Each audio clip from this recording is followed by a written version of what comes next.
ആത്മപ്രശംസ ആത്മഹത്യയേക്കാൾ ചീപ്പാണെന്ന് എനിക്കറിയാം. എന്നാലും ചില സത്യങ്ങൾ വിളിച്ചു പറയാതിരിക്കാൻ എനിക്ക് സാധിക്കില്ല. പ്രധാനമന്ത്രി ഇങ്ങോട്ട് പൈസ എല്ലാം കൊടുക്കുന്നുണ്ട്. ഇപ്പം തന്നെ 1000 കോടി കൊടുത്തിട്ടുണ്ട്. എന്നിട്ട് കൊടുത്തിട്ട് പോലും പെൻഷൻ തീർത്ത് തരുന്നില്ല. ഓന്റെ കൃഷ്ണ പറഞ്ഞു തീരുന്നതിന് മുന്നേ കുരിശാണല്ലോ വന്നത്. എല്ലാ രീതിയിലും മേടിക്കണം എന്ന് പറഞ്ഞാൽ ഇപ്പം ഉണ്ടാകുന്ന കൊച്ചങ്ങടെ വരെ നികുതി മേടിച്ചോണ്ടിരിക്കുക. ആ മേടിക്കുന്ന അവരെ എന്നോട് ചോദിക്കാം, നാണോ ഉണ്ടോ പെൻഷൻ മേടിക്കുന്നത് വറീസ വെച്ച്. അപ്പോൾ വറീസിൻ്റെ വീട്ടിലെ സ്ത്രീധനാണോ?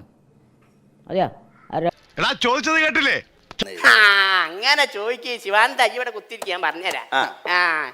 അല്ല, പിണ്ടായിട്ട് അമൃതത്തിയുടെ സ്ത്രീ അല്ലെങ്കിൽ ഈ തൊഴിൽ ചെയ്യാതെ ഇവള് മേടിച്ചിട്ടില്ല. പിന്നെ പിണ്ടായിയുടെ മകള് മാസപ്പടി മേടിച്ചില്ല. ആകാശല്ലേ വിളി വെക്കണേ. ഒരു ദുർബല നിമിഷത്തിൽ അങ്ങനെ പറ്റി.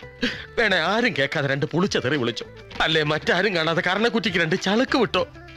എന്നാലും ഇങ്ങനെ ചങ്കരിയുടെ വർത്താനം പറയരുത്. ഞങ്ങൾക്ക് ഇവിടെ നിലവിൽ കിട്ടണേ, ഞങ്ങൾക്ക് ഇവിടുത്തെ നികുതി പണം അത് ഞങ്ങൾക്കുള്ളതാണ്. അതിന് തരണം. ശിവാനന്ദ ഉള്ളപ്പം തരൂലേ? ഉള്ളപ്പോ എന്നാ പിന്നെ തന്നൂടെ? അതിന് വേണ്ടേ? വേണ്ട. ഈ ഇറങ്ങിയേക്കണ ആർക്ക് വേണ്ട? ഈ വിനോദയാത്ര തുടങ്ങിയിട്ട് എത്ര നാളായി? എത്ര കോടി രൂപയുടെ വണ്ടി? എത്ര അത് ഒരു അഭിമാനമല്ലേ? എത്ര കോടി? അതുപോലെ വിമാനം ഈ നീന്തൽക്കുളം താത്തിയിട്ടുണ്ട്. അത് ഈ കേന്ദ്രം പറഞ്ഞിട്ടാണോ? അത് നാട്ടുകാർ പറഞ്ഞിട്ടാണോ? ഇപ്പം ആകാൻ സാധ്യതയില്ലായ്മക്കുറവില്ലാതില്ല. ഞാൻ പറഞ്ഞത് ആ ഓണത്തിൻ്റെ അന്ന് റിയാസ് ഊഞ്ഞാലാട്ടിയിലോ? ആ വെറുതെ കഴിഞ്ഞ ആഴ്ച നടന്ന കാര്യങ്ങൾ പറഞ്ഞ് ഊഞ്ഞാലാട്ടി ജനങ്ങൾ കഞ്ഞി വെച്ചിട്ടുണ്ടോ എന്ന് അറിഞ്ഞിട്ടാണോ? ആ പെൻഷൻ പോലും അന്ന് തന്നിട്ടില്ല കൃത്യമത്തിന്. അവർക്ക് ഇങ്ങനെ ഒരു സംഗതി ഇതിന്റെ പിന്നിലുണ്ടായിരുന്നു. ഉണ്ടാകുന്ന പണം ഇവർക്ക് പറ്റിയല്ല, ഒഴിവായി പോട്ടെ. ഇവിടെ പിള്ളേർ നല്ല സുന്ദരമായിട്ട് നോക്കി നടക്കുക, നല്ല വിദ്യാഭ്യാസം. അല്ല പിണ്ടായോ പല പനിയെത്തി നടന്നൊന്നുമല്ല. നല്ല ഐഡിയ.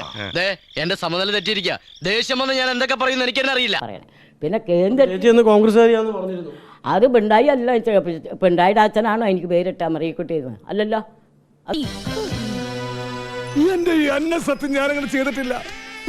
എൻ്റെ തന്തയല്ല പേരിട്ടെ. പിണ്ടായി പേരിട്ടാതോ ഞങ്ങൾ അംഗീകരിക്കാതെ. പിണ്ടായി അല്ല എൻ്റെ അച്ഛൻ. എൻ്റെ പേരിട്ട എൻ്റെ കാരണന്മാരാ. സഹിക്കാൻ വയ്യാഞ്ഞിട്ടാ ഞാൻ ഇങ്ങനെയൊക്കെ പറയുന്നത്.